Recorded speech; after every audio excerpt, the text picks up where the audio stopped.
Hey, this is Mike, and welcome to another episode of my podcast. In this episode, I interview Andrea Valdez, who is a figure competitor, powerlifter, and natural bodybuilding coach working with the 3D Muscle Journey team. And I've been kind of interviewing them one after another because, they're great. They really know their stuff. They have a lot of experience. They're fun to talk to. So it has been a pleasure. And when I reached out to Andrea, she proposed that we talk about something that I myself have been wanting to comment on, which is the state of the online coaching space. Because with Instagram, Snapchat, and just fitness in general getting more and more popular, it's like everyone and their brother is a coach these days. And unfortunately, many of these people just have no idea what they're doing, and many others are just outright frauds.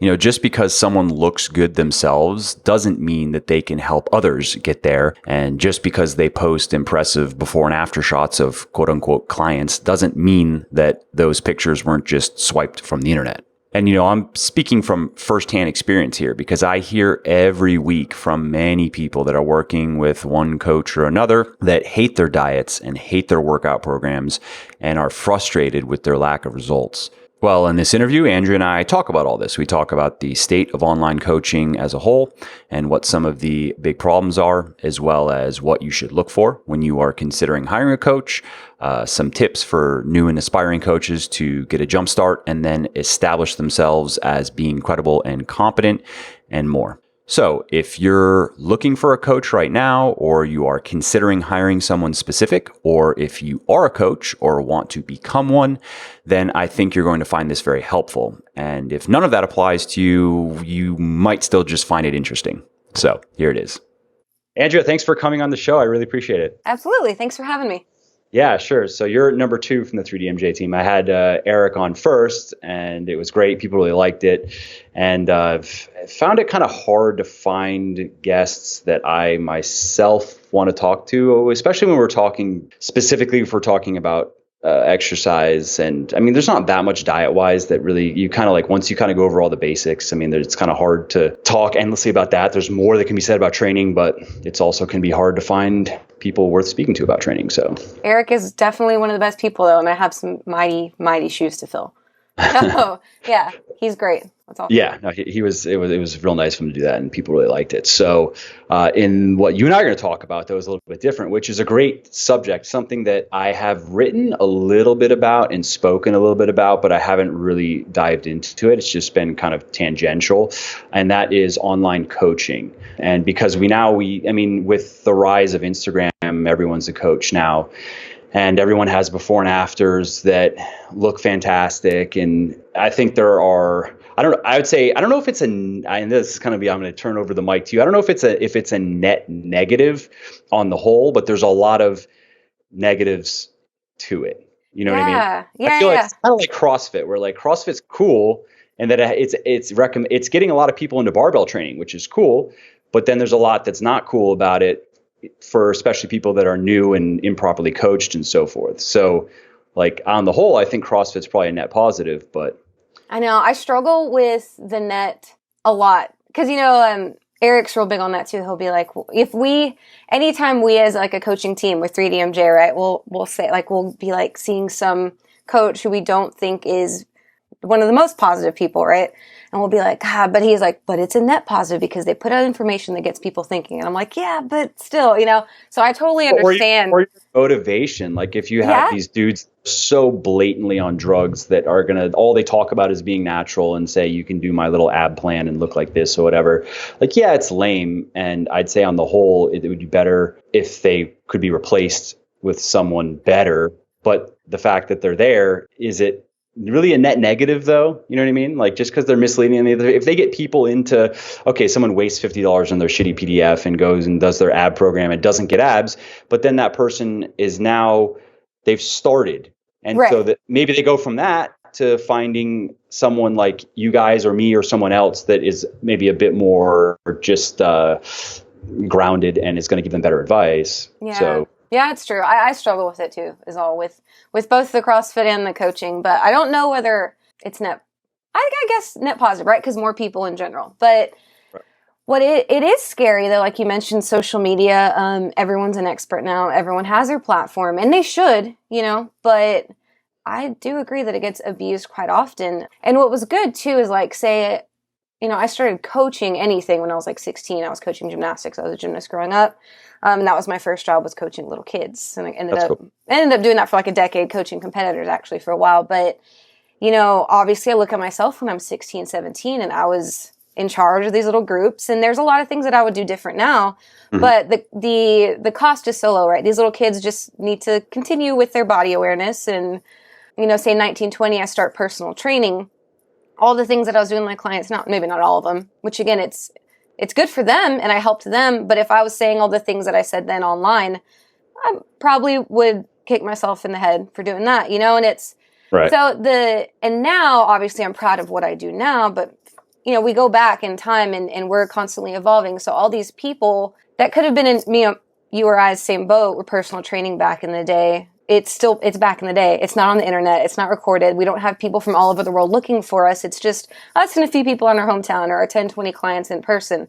But again, now it's like the cost is, if you have, for good looking, you got 30 to 50,000 followers, but you might be mentally in that boat where you or I were when we were 19 with our 10 clients. It's like, that's where it gets scary, is they really, just like I did, you really think that you have a lot to offer. And you probably do have a lot, but are you in a place where you really are or should be in charge of this amount of people or that want this type of result? So that's where it gets kind of tricky. Yeah, I agree. And what are the big problems you think that just in you, because you and your team have, you definitely have a lot more experience coaching athletes for sure. I mean, that's not really something like I've worked with many people. And I actually don't personally coach. I just email with a lot of people and stay in touch with a lot of people, because a coaching service, the amount of time, like I do have a coaching service, but I have coaches that I work with that run it, just because I personally don't feel like I'd be able to give people enough time. So I feel like, okay, so it'd be better than if people can always email me and get help, it just might take me a week or so to get back to them, but they don't have to pay for it. I'd rather do that than have people pay for something I feel is that great of a service. And if they're going to pay a good service. So in your experience, really probably deeper in the coaching space personally, what are the big problems that you see that are the things that kind of grind your gears or whatever? What grinds my gears, and I love that you said it, was you were like, I don't personally coach them because I know I can't give them that attention that someone who hires a one-on-one coach should have. And I think that's one of the scariest things to me, right, is because of the internet again, which is great for someone like you or I or 3D. Like we see this as a tool to better put us in touch with the people that we're working with. Whereas I know, unfortunately, a lot of these newer coaches or inexperienced coaches are people who think, well, I have this skill, I have a little bit of knowledge, and so now I can work with so many people so much faster. It's kind of, I can make these dollars on the side while I do my own thing. And when it's not in person, right? Even though we had those 10 clients back in the day, we were there face to face for an hour, right? When I was a personal trainer back in the day. And it's like, now it can be a 10-minute email, a 5-minute email, a 2-liner email. And that's when it's like, do you even know the person you're coaching? Exactly. Yeah, I totally agree. I mean, with my service, so like it's very high touch, hands-on. There's, we talk a lot with them right in the beginning to really make sure everything is customized for them. And there are weekly calls. Everything is tracked in Google spreadsheets. So then the coaches can review their progress, make sure everything's looking good, talk to them every single week, always be available via email.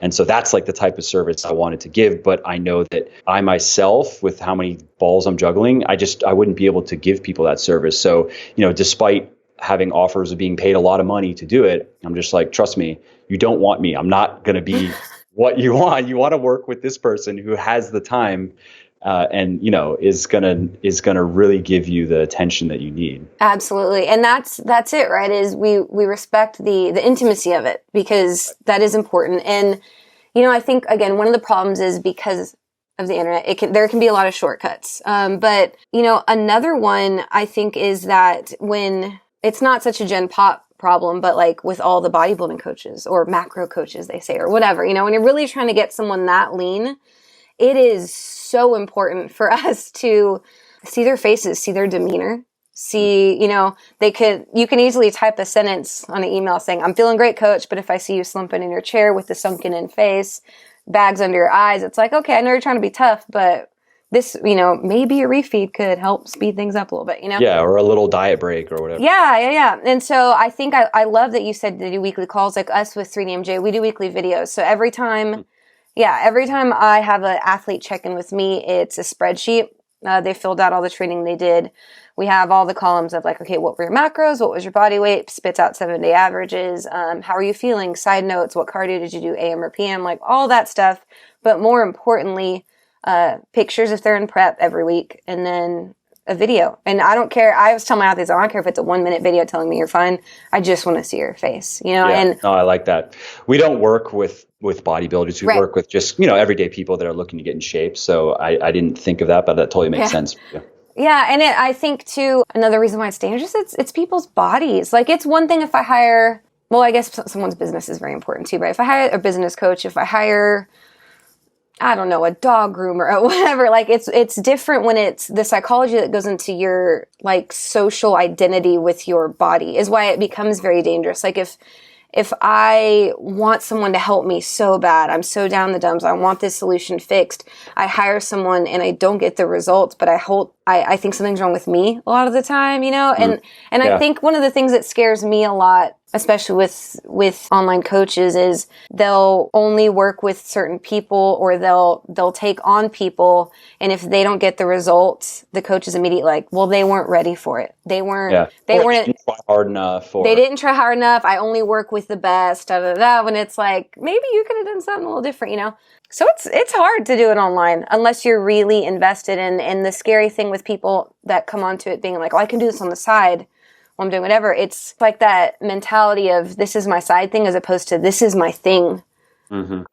Having that care factor, which I'll add that like people listening, because I get asked fairly often, from people wanting to break into the health and fitness space, usually people wanting to do more what I do, which is primarily writing, but I'll hear from a lot of different people that I think it's very much can be a side thing if you are treating it like it's the only thing really, and you're willing to give it the time and the number of fucks it requires, because there's a lot of fucks. Exactly. There's a point where, you only have so many you can give. Yeah. So you got to know what is that for you? So I don't think, I think that especially if someone wants to transition from a side thing to a main thing, but yeah, if it's like you're saying, if it's like, hey, I look good, I bet you I can just throw up some pictures and get some clients. Give them my macros, and if it didn't work for them, then it's their fault. They weren't sticking to it, obviously, right?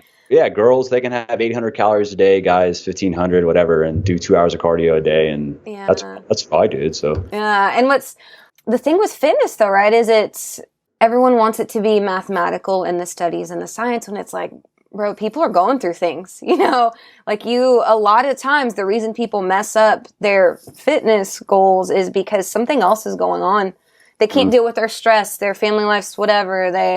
That's a good point. How do you help people through that kind of stuff? Because that's also something that I myself haven't touched on that much. I mean, I've written and spoken about self-discipline and self-control and that kind of stuff, but yeah, I mean, it's relationship building. Like and I think it's easy. I want to say kind of easier for us is because we're seeing someone through a prep, at least. So for most people, if we take on an athlete as a weekly client, we're taking them on for, it's not like an 8-week, 12-week program. It's like, okay, we're got at least 6 months to know each other really well. Mm-hmm. And so a lot of times if, like say we have a medical student and it's finals, it's like, that's when your diet break is, because I don't want you to lose your shit kind of thing.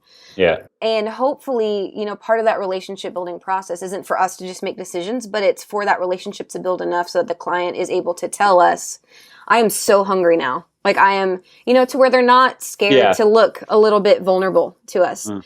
And that's an important part of relationship building, is not just, oh, I know my client so well. It's like they need to be so comfortable to be able to tell me things they can't tell their husband, their kids, or whatever.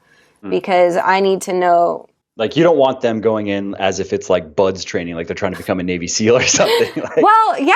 And like, of course we want that mentality, right? We want you to do whatever it takes, point, but not to where it's stupid, And again, like someone who comes into like, okay, I'm doing this bodybuilding prep or whatever, I'm going to be a competitive powerlifter. They do need to be a badass to some point, but again, it's our job to teach them like there are other ways to go about things. There's smarter ways to go about things. managing expectations is a big thing. Relationship building is a big thing. And setting expectations is a big thing, right? So it's one of those two where we get an athlete and our plan is to get you contest shredded in 6 months. Well, if, we're 2 months away from the show, things have happened. It's my job to like have the talk with you now, not the day before your show. Right. So that makes sense. Yeah. So relationship building is such a huge deal. Like it's my job to make my athlete comfortable with me. Right. And people forget that. Right. Yeah. Good point. So pivoting back to coaching. So let's say for the people that are listening that are, we're considering trying, like they want to go about finding a coach. What would you say are some of like the red flags? Like if you see someone doing this kind of thing, pass over them and find someone else. I think absolutes and numbers are really scary. Promises, guarantees, so many weeks, so many pounds, so much percent, so much, because like I said, everything's, you can't guarantee anything. Like I said, we have this 6 month plan, but if things have happened and it's 2 months away, like I can't honestly guarantee anybody anything. I can guarantee you my best effort. I can guarantee you honesty. I can guarantee all that stuff, but so when you see, and I don't think it's just fitness, just in general, if you're going to work with someone and they're hiring or throwing out guarantees and plans or whatever, that they know they can do this for you, that tends to be a red flag. Another thing is, would you say though that because I would think I could see that definitely with what you're doing, but okay, let's say you have someone that is just overweight and they've never really tried to lose weight. I would be comfortable if I were working with them. I would say, if you can just do what I'm saying and I'm going to work with you and try to make it as comfortable as possible, and we're going to make this enjoyable. But if you could just do what I'm going to tell you, I could guarantee that you can lose a pound to 2 pounds a week if that person's very overweight, at least for the first bit. You know what I mean? Yeah. I think it's different too. The caveat of I can guarantee it's possible. I can guarantee that if you do with all these things but I mean, again, we don't know if they get 3 days in and binge. Yeah. Well, that's the case though. That's that's where understanding, I can guarantee that this is physiologically possible. It's healthy. There's nothing wrong with it. You're not going to lose a bunch of muscle, but nothing's guaranteed unless you do the work. Yeah, that's true. Unless you do the work. Another thing too is, do you know them? I think it's really crazy when they're like, man, they look good. This person looks good. I need to work with them. Well, it's like, who else have they helped?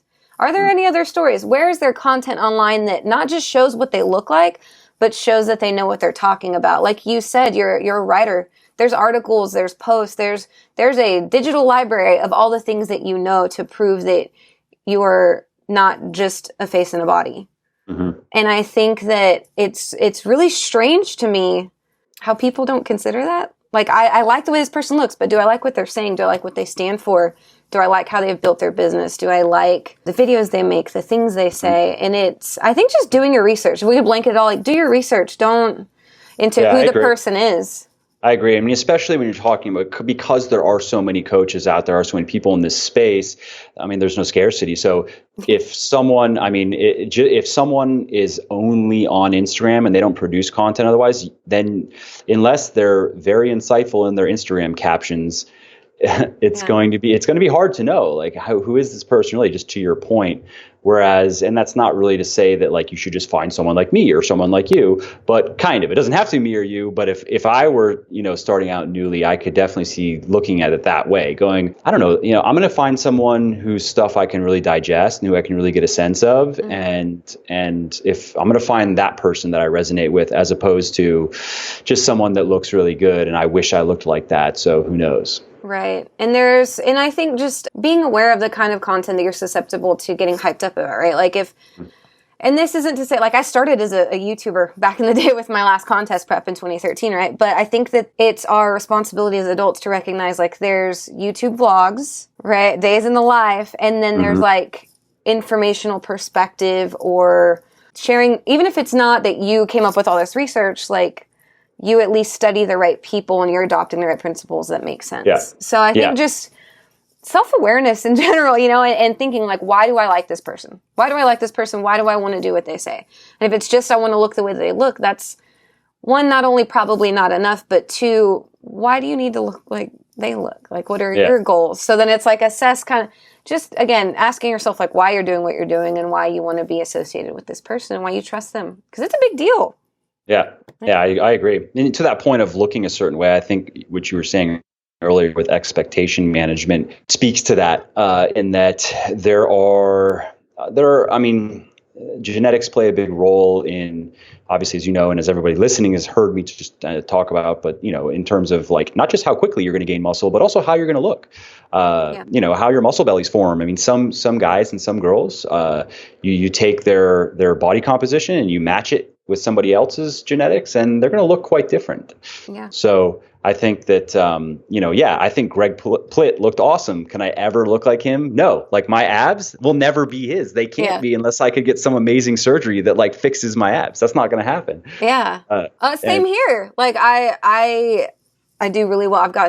I think last time I dieted for figure, I got second place in all my shows, but I'm not built for figure. I have a pretty wide waist. I pose well, but I'll never be like, I'll never be the top of the pros at the IFPA or whatever. Like, that's just not me, but I know that I'm confident that I can help people. I have athletes that look better than I do. Like, and that's okay. Yeah, that's exciting. Absolutely, same. I've gotten success stories because a lot of people, they'll like read a book of mine, which is cool, and then they'll just do it for 6 months or so, or a year even, and then just email me and be like, "Hey, I read your book and I did it, and check it out."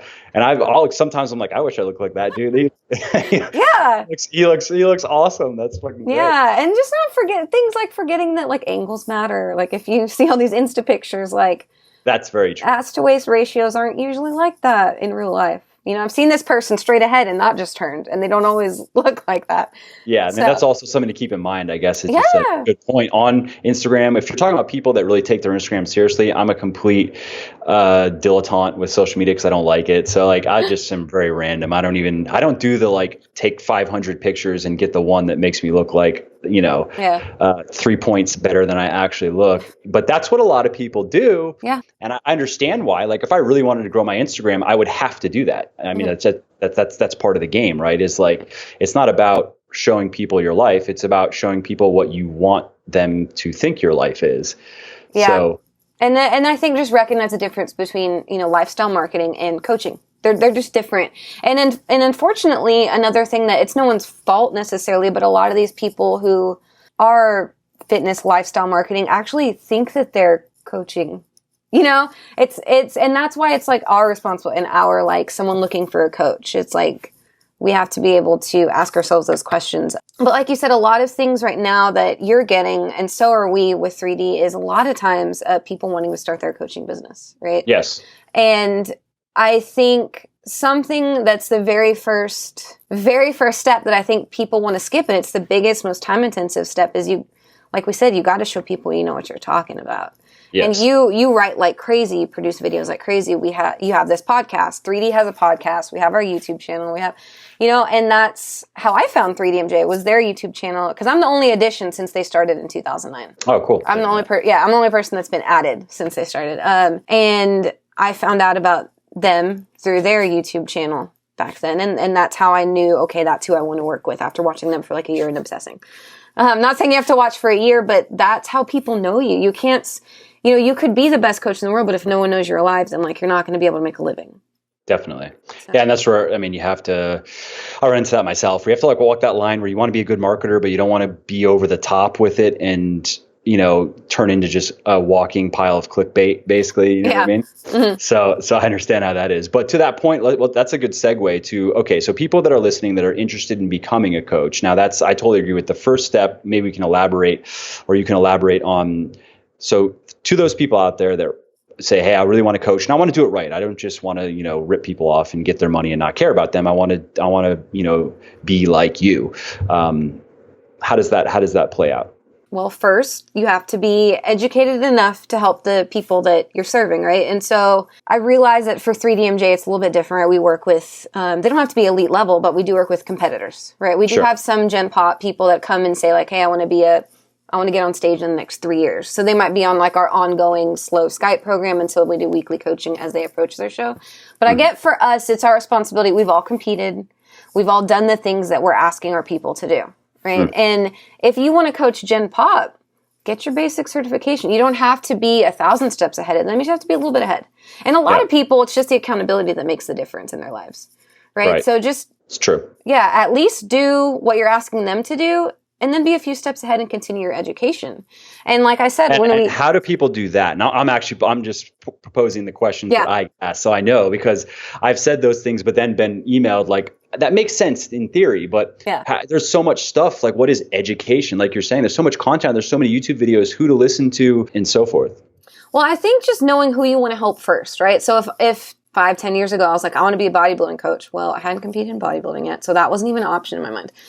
It was like, I want to serve the people that have seen me be in pretty good shape my whole life and then ask me, how'd you do that? So the easy first step, I think it's so valuable to be an in-person personal trainer.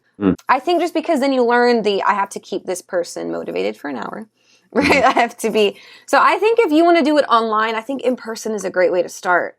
And if you want to and if you want to get paid for it online or in person, I think the best way to start is do it for free first. Make sure you're comfortable. Absolutely.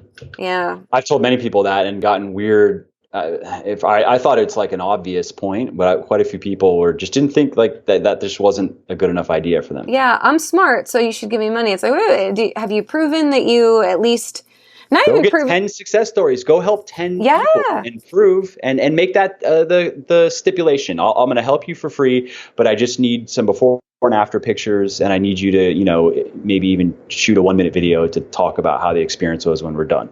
Yeah. Working for free is the best way to get paid for anything. I totally agree. It definitely is. And like we talked about, I was the only addition to 3DMJ. So let's talk about 2009. They didn't know I was alive. I didn't know they were alive. These 4 guys are some of the best natural bodybuilding coaches in the business, right?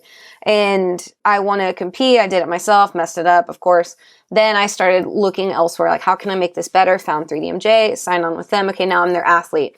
And throughout that, I did, I think, 104 videos tracking my prep. All on YouTube for free. YouTube dollars didn't come in until way later, and it wasn't even a lot to live off of. But I turn my YouTube advertising off. I'm like, it's just annoying. It makes an insignificant amount of money, and it annoys me. So yeah, but it's like, that's free, right? Yeah. When we say, okay, maybe you live, I don't know, maybe you're a hermit, you want to be an online coach, but you don't live by anybody that needs your help. Okay, that's fine. But a way to do things for free, maybe it's not training, but writing is free, making videos is free. That's your time. You're not getting paid for it up front, but you're at least now creating a library of, here's, how I'm qualified to help people. Yeah. Here's how when I'm online. So I think working for free doesn't necessarily have to be dollars for hours in terms of in person with the service you want to do, but it's your marketing budget of time. Yeah. You have to give something. It's that point of reciprocity, really, and asking for something before giving is a harder sell. It's just a harder proposition. What do you think about, just even to just go back to your first point of, so you have someone, I've told many people that the first thing is you have to look the part. You have to look the way that the people that you're wanting to coach, they would have to look at you and be like, yeah, I would like to look like him or her. You don't have to be at the 95% of your genetic potential, but because I've heard from many people that really, you like guys that they're brand new. It's fine, but what are your thoughts on people in that position? Like, but they really have a passion. I don't know. I'm kind of on the fence in that. Like, should it be, because it takes at least a year to really start putting together a physique, as you know. Yeah. Unless you're like starting someone like that has done gymnastics their entire life and now they already have such a base or something like that. You know what I mean? Yeah. Well,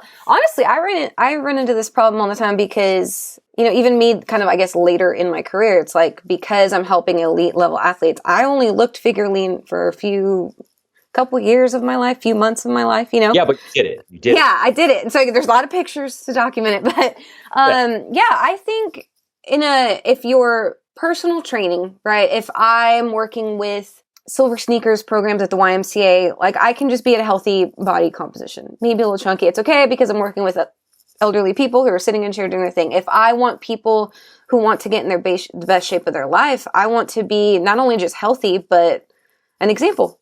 Right? That's the best marketing there is too, right? Is be the example of what you're trying to get out of your people. But then again, if it's a performance coach, like say it's a baseball coach, well, he probably doesn't look like the baseball players. Maybe not. Weightlifting coaches, right? Some people get into weightlifting That's a harder No, sell. that's it. Like, I mean, you're going to try to sell yourself like a Mark Ripito. Like, yeah, you're not going to want to look like Mark, but you might like to know Right. some of the things that he knows about weightlifting. Yeah, but at that point in his career, right, he's created, okay, I've made all these athletes. Exactly. Like, there's my body of work, you know, and Exactly. and my books on this subject so I think it all is in the marketing message, and everyone has their ups and downs, right? Maybe you're not in the best shape of your life right now, but are you at least are you someone they want to be? Yeah. Collectively, right? So maybe you're 10 pounds over, but you're still knowledgeable. You still put out great content. You still, you know, and vice versa. Like, I think it all kind of collectively contributes to like, I am qualified because of all these things. Yeah. Now, granted, if you're 50 pounds over, doesn't matter how much. If I'm a bodybuilding coach who's obese, unless you were like a superstar in your time and now you just don't care. I mean, that's so that's out there. I'm sure that's out there. Right. But at that point, again, like we say, there's probably decades of evidence of your body of work. Yeah. But it's, you know, I think a lot of things too is because fitness is so mental and emotional that it's like if you are that far overweight, I highly doubt it's just like I like eating. There's probably some other psychosocial thing that you're not dealing with, which how am I going to help people through their mental and emotional relationships with food and training if I don't have mine in check? Yeah, that's true. That's a good point. Yeah. Having gone through that though is valuable. Like sometimes I even run into that with people where I can't honestly say I've really struggled with the same problems that they have. So it can be hard for me I feel like I can offer canned advice that I've heard from other people, but I can't really empathize and know what they're going through and say, oh yeah, I had that exact problem. Yeah, that's kind of hard. That's where this is going to sound so cheesy, but that's where like self-development comes in. Like, are you reading the books? Are you, you know, like it's one of those, like, are you smart enough to be able to relate other industries to yourself? So maybe maybe you've never been overweight not you in particular, but I want to coach. It's always been kind of easy for me to be in shape. Do I go read the obesity books? Do I read the psychology and the studies behind other people? What have people found? There's a million scientifically backed books. And if you don't understand research, that's fine. Like The Willpower Instinct is a great... It's a good book. That's a great book. I feel like that had not nothing to do, but it's like about habit forming and all that stuff where it's like, that's totally up our alley working with bodybuilders. Yeah. You know, and are you smart enough and are you thinking about it enough to realize that, okay, this book that's really about having a more productive life actually can help your Gen Pop weight loss clients? Like totally. Yeah. No, being creative. Yeah. Yeah. Yeah. And that's one of the reasons why I like to read fairly broadly and just look for just principles that are fundamental enough to, you know, apply to more than just whatever the context of the book is. So I totally agree with that. Yeah.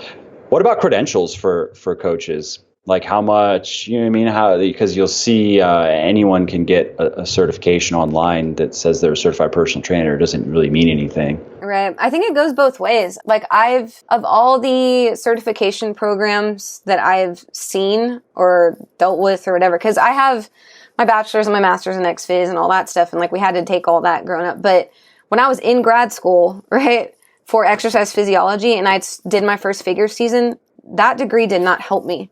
You know, like dieting for contest leanness is different than like the sports nutrition class I had that taught me how to fuel runners. Like that's just very different. So I think it's the one place that Eric's worked with, Shredded by Science Academy, is a really good one. But where I'm getting with that is like, that's of all the certifications I know, I can think of one that's like, I think bodybuilding coaches should get it.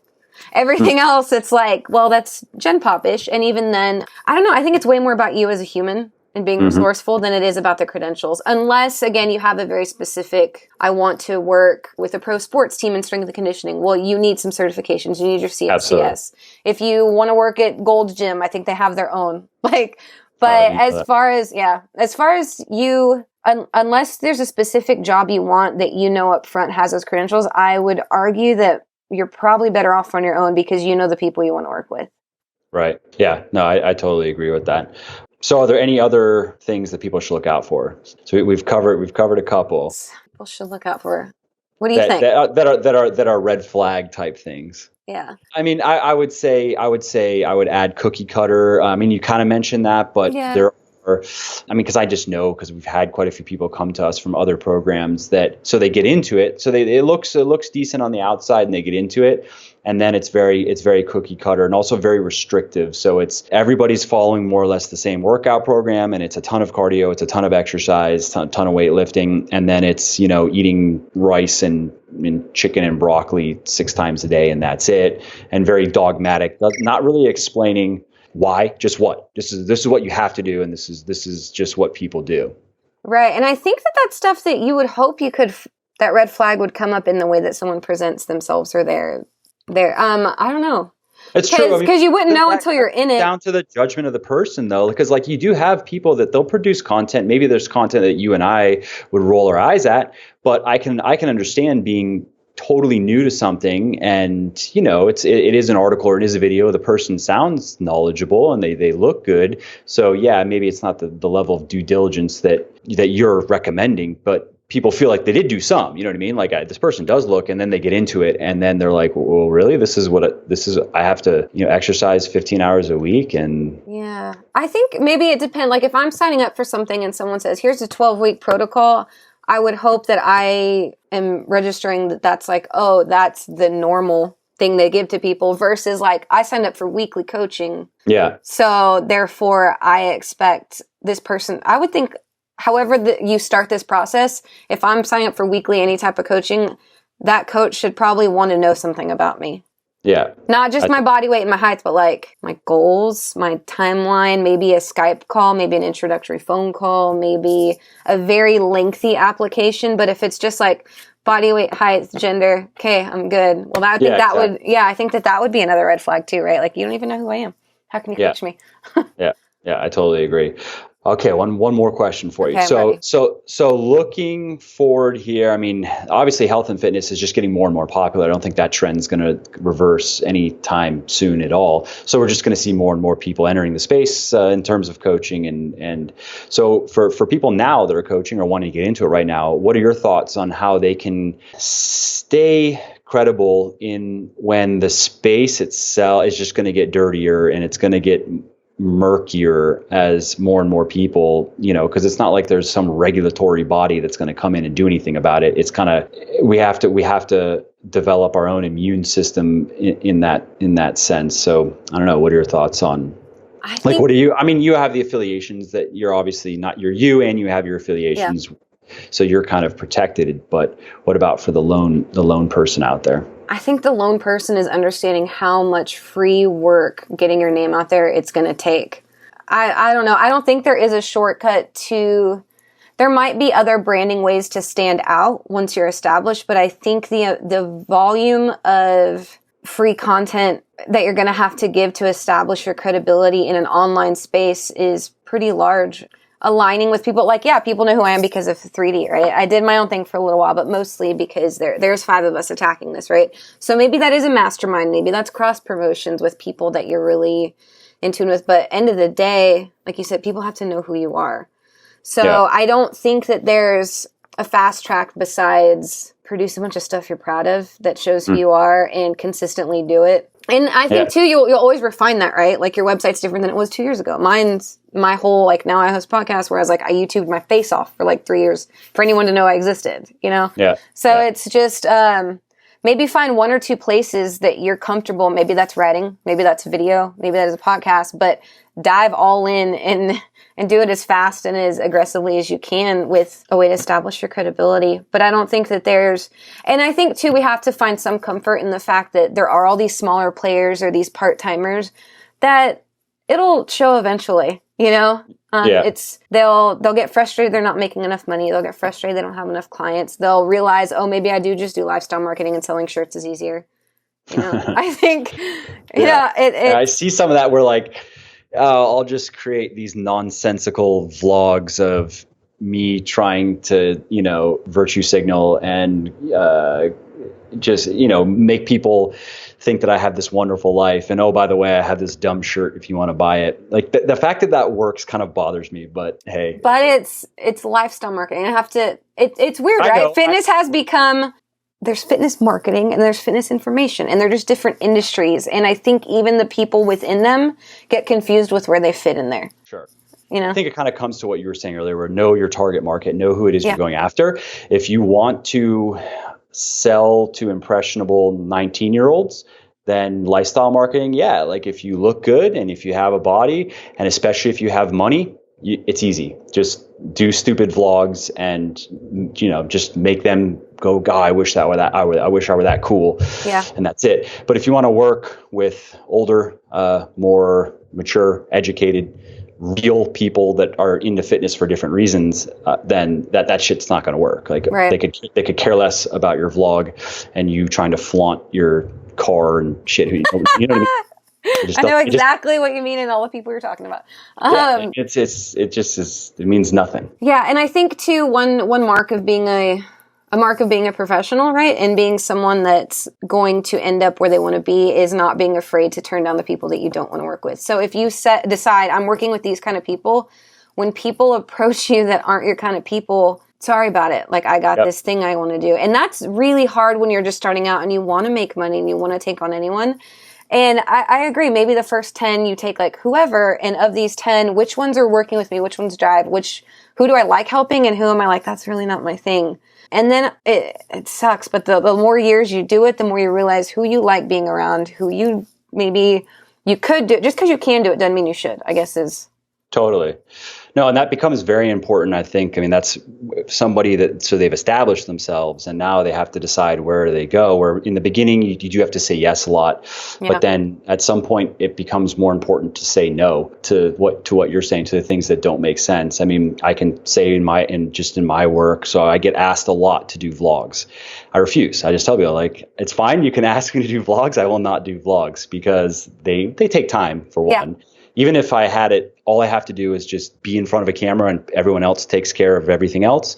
It still takes time, and it's not the crowd that I'm trying to work the most with. And also it's not something I enjoy, but I enjoy writing, but it's also nice that the people that I like to work most with and that I resonate most with are people that tend to read things. And so I'll just stick with that. You know what I mean? But I could if I were maybe more narcissistic, I might be like, I could get all the YouTube love and I could make these vlogs and show things off. And how cool would that be? So it's, I don't know, just a personal example of trying to apply what you're saying, basically. Yeah. And same here. I mean, like, there's 5 of us coaches, but we don't, just within our coaching team, right? We have our own responsibilities, and like, I kind of run the whole the podcast operation.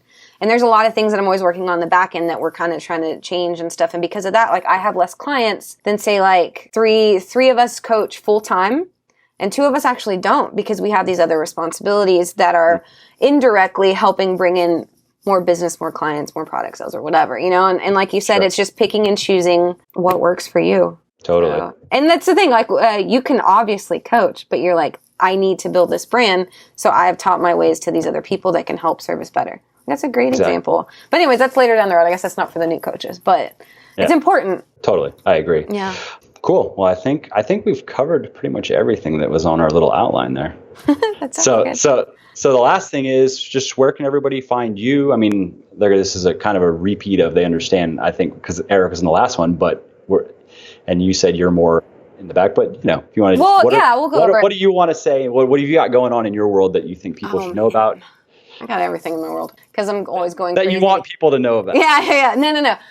Well, 3dmusclejourney.com is our team, right? That's where you can sign up for coaching services, learn about us. Our podcast episodes are there. There's, if you want to follow me personally, at AV_fit on Snapchat, Instagram, Twitter, all that stuff. That's, I'm obsessed with training, and I post videos about it every day. Snapchat, I love, that's, I guess, my mini vlogs right now. I love Snapchat. I'm obsessed with it. Twitter's I kind of wish I liked social media, because I know it's such a thing and people ask me so much to be better at it. If you're doing one, Snappy Chat. It's the laziest and the funnest. Funnest isn't a word. The most fun. No, I think funner is not a word.